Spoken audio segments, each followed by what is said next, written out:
m'appelle Émilie et j'ai 11 ans. Je vivais avec mes parents, mes 2 sœurs et mes 2 frères, dans un grand manoir. J'ai des troubles neurologiques. Je vis seule aujourd'hui dans un hôpital psychiatrique car les médecins disent que c'est moi qui les ai tués. Au début, je croyais que c'était faux, mais peu à peu, je commence à croire malheureusement que ce soit vrai. C'est pour cela que j'ai décidé à écrire dans un journal.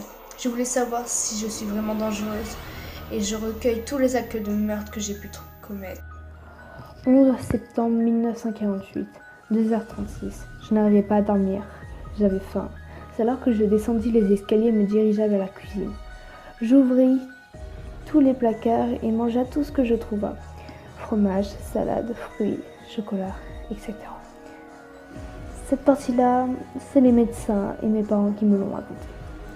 J'ai pris un couteau et je suis montée dans la chambre de l'un de mes frères, Henri.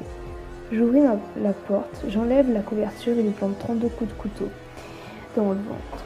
Mon frère s'est mis à crier le plus fort qu'il le pouvait. Mes parents, inquiets, courent dans la chambre. Ils le retrouvent seul, mort dans sa chambre. J'ai eu le temps de me cacher sous le lit pendant qu'ils appelèrent la police et les médecins.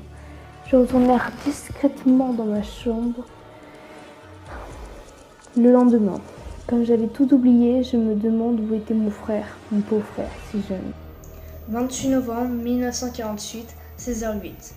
Avec Flavie, on a décidé d'aller nous baigner dans une petite rivière en face du manoir. On s'amusait bien et c'est la première fois que je vois Flavie heureuse depuis la mort d'Henri. J'ai une soudaine envie de prendre les cheveux de Flavie et de me battre avec elle pour la noyer. Émilie, qu'est-ce que tu fais? Tu me fais mal! Plus rien. Je l'ai noyée. Flavie était morte. Je l'ai tuée. 17 janvier 1949, 18h43. Mon frère David adore jardiner, comme tous les samedis.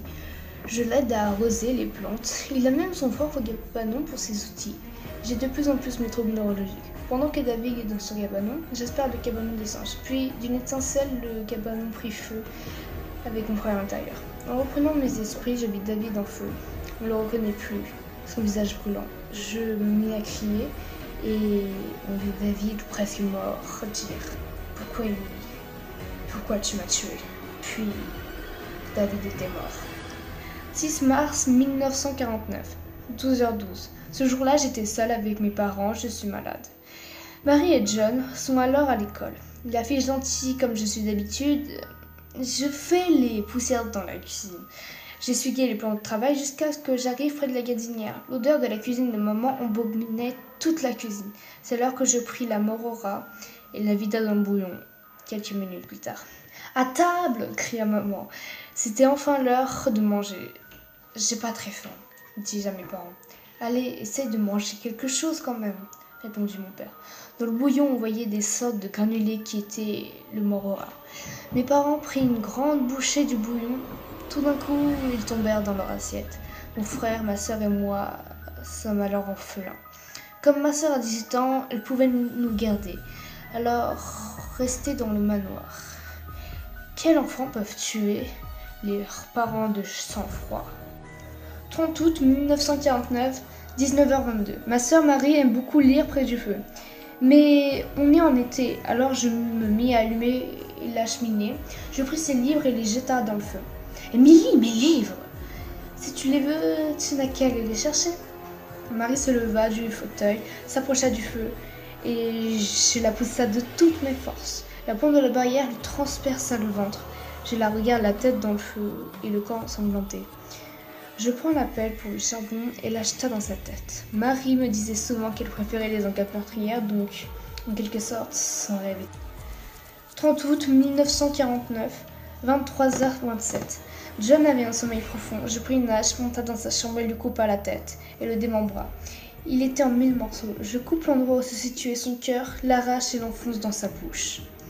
Peu à peu, mes 2 esprits normaux et meurtrières n'en formaient plus qu'un. Quand je vois quelqu'un, je veux absolument le tuer, je dois avoir le diable en moi. Le facteur sonna à la porte. Il n'aurait jamais dû venir. Je pris un couteau, ouvra la porte, le tue et referme la porte. C'est aussi à cause de cela que je suis ici à l'hôpital. Alors j'ai bien tué ma famille, si innocente. Il faut que je fasse quelque chose, mourir. Émilie prit un couteau. qu'elle cachait son lit, planta dans sa gorge, puis dans ses yeux. Fin. Merci d'avoir regardé la vidéo. Pour information, le prochain épisode Gacha Life va sortir dans à peu près une semaine.